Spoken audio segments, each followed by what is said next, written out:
Hey everybody. So, Minecraft has a long history of April Fool's jokes.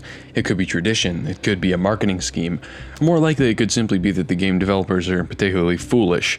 But for whatever the reason, every spring on April 1st, Minecraft is transformed by some weird new April Fool's update that only lasts a day, but is remembered for a lot longer. At this point, it almost seems like they're trying to outdo themselves with every passing year. Minecraft has, on the various April 1sts, featured an early release of Minecraft 2.0, interdimensional travel, mind-blowing texture changes, Doom, and much more. So it's easy to forget that before all this insanity began, April Fool's features were pretty simple. In fact, none of the current April Fool's updates could have even existed without one weird little update in 2011 that a lot of people seem to have totally forgotten about. Today, I'm going to be taking a look at the locked chest.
Now, it's not really fair to say the locked chest was Minecraft's first April Fool's joke. In 2010, just a little under a year after the game began development, there was talk of a joke announcement involving a successor to the game called Minecraft 4D. But it's important to note that it really was just that, talk. There were like 2 mentions of the fact that there was planned to be a joke announcement for a new game, but it just never actually happened, so I'm not really gonna count it. Anyway, onto the chest. The year is 2011, Minecraft's currently in its beta development phase, and Shadow of Israfel is currently on its 16th episode. During this period, Minecraft's development worked a little differently. Today we get these huge, feature-packed updates that dump a truckload of new stuff on you once or twice every year or so. But in these ancient times, it was a little more incremental. Updates came every month at the bare minimum, and they usually weren't themed. A new update could introduce literally anything. There was no rhyme or reason. You could get a new type of food, a new mob, or a game feature. Oh, if you were really lucky, they'd change the way that leaves work again. So players didn't find it at all odd that on March 31st, the eve of April Fool's Day, a new update came out with a splatter of new features. This update gave us cookies and wolves, tweaked ladders, wheat, beds, and sheep, made the logo a little less crusty, and added all sorts of equally wonderful quality of life improvements. It was an update just like any other. Except it wasn't. Packaged in with these ordinary features, an enigma hidden within a digital Trojan horse, was the locked chest. At first glance, there really wasn't anything to set the locked chest apart from normal chests. Granted, it was big as hell, but you gotta remember, this is just what chests looked like at that time. The model we all know and love wouldn't come around until beta 1.8. No, the only way you could really tell a locked chest from a normal one was the bright glow it emitted when in darkness, which normal chests obviously don't do. If players booted up a world at any point on April 1st, one of these strange blocks would be generated in virtually every new chunk the player entered, making it damn near impossible to miss them even if you weren't looking for them. Naturally, a player booting up their favorite survival world on the morning of April 1st would be curious about the weird chest that just appeared outside their sick house, and as such they'd probably wander over, try to look inside to see what was going on. And if they did, they'd get a pop-up plastered onto their screen. What is this? Why does it look like that? How did it get here in the first place? These are all questions likely running through the minds of helpless players. The locked chest, when clicked, informed players that it was a Steve Co. supply crate, a not-so-subtle nod to TF2's item drop system, which features Man Co. supply crates, and their respective keys. Accordingly, the pop-up told players that in order to open the locked chest, they needed a key, which could be conveniently purchased from the previously non-existent Minecraft store. Now, here's where things get a little weird. The store in question was an actual website on Minecraft's official page, minecraft.net, which has continued to be the official page for over a decade now, despite being a .net domain. Anyway, the Minecraft store featured, alongside the actual crate keys people had come for, a large array of other items players could potentially buy. You had a 5-pack of keys, with which players could purchase 5 for the price of 6, a $99 name change, an enlargement pill, a padlock, and several other potentially devastating items for devious individuals. Now, obviously, this wasn't a real store. A ton of the items were just jokes, and besides, who ever heard of having a Minecraft store where you can buy in-game items for actual money? Yeah. If the player actually tried to buy something, they'd be greeted with a Velociraptor jump scare, or a Screamer, if we really want to go back to 2011, and the object would remain unpurchased. Also, the checkout button would be replaced with the word Fiddlesticks. I don't know why, it just did that. Furthermore, if you tried to check out with over $10,000 worth of combined contraband Minecraft junk, you'd get a little pop-up asking if you were prone to seizures, followed by the entire page rapidly flashing different colors, which I'm obviously not going to show here, but rest assured it did happen. If players checked back at the link for a few days after April Fool's, they'd find bouncing text informing them that they'd indeed been fooled, accompanied by some sweet middies. And that's about all there is to say about the Minecraft store. But it's not the end for the locked chest.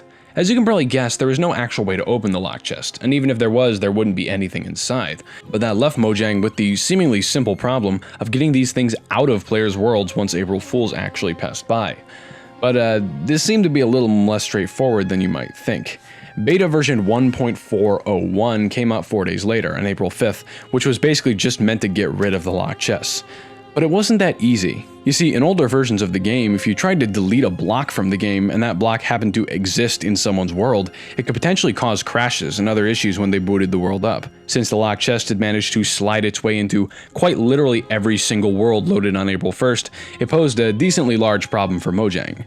The solution implemented in 1.401 was a bit of a workaround.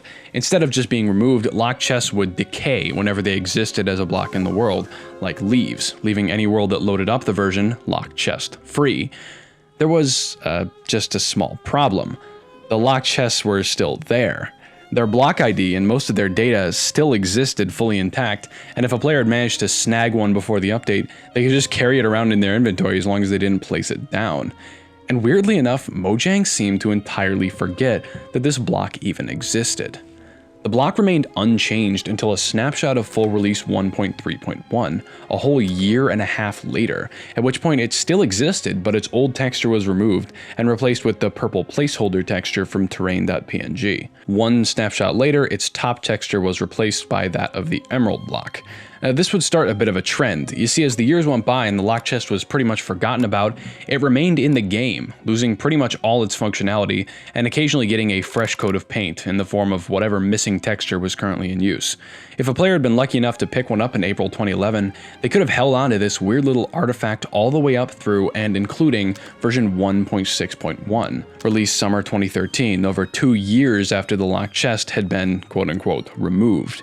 It didn't work anymore, and the Minecraft store page had been defunct for years, but this one-off joke block remained as a ghost in the machine that Mojang just wouldn't get rid of.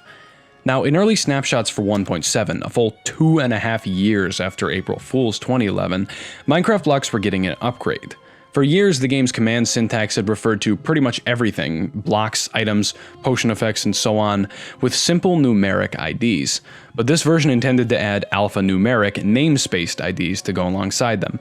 Essentially, if you wanted to give someone a sponge, you could type in /give@p, sponge, instead of trying desperately to remember that the number for sponge was 19.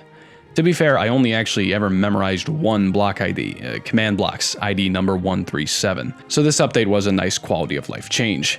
But weirdly enough, the locked chest, forgotten for all these years, got its own alphanumeric ID treatment too. In a 1.7 snapshot, locked chests were given the ID Minecraft chest locked April Fool's super old legacy, we should not even have this, marking the first time Mojang had actually done something with the locked chest since early beta. But this was unfortunately short-lived. Locked chests had a numeric ID value of 95, which, when 1.7 was finally rolled out, was replaced by stained glass.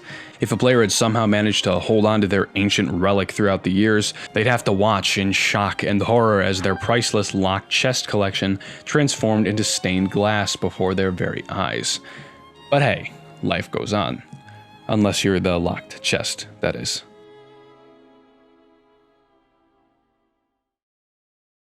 In recent years, the locked chest has become talked about less and less, and it's understandable with so many other far more interesting April Fool's updates to look back on. But it's important not to forget that none of this would have even been possible if not for the noble sacrifice of the locked chest, a feature that went unchanged for so long, hidden just beneath the surface of the game. Minecraft itself seemed to forget it even existed. As always, like or comment or even subscribe if you're interested in that kind of thing. And regardless of whether or not you do, thanks for watching.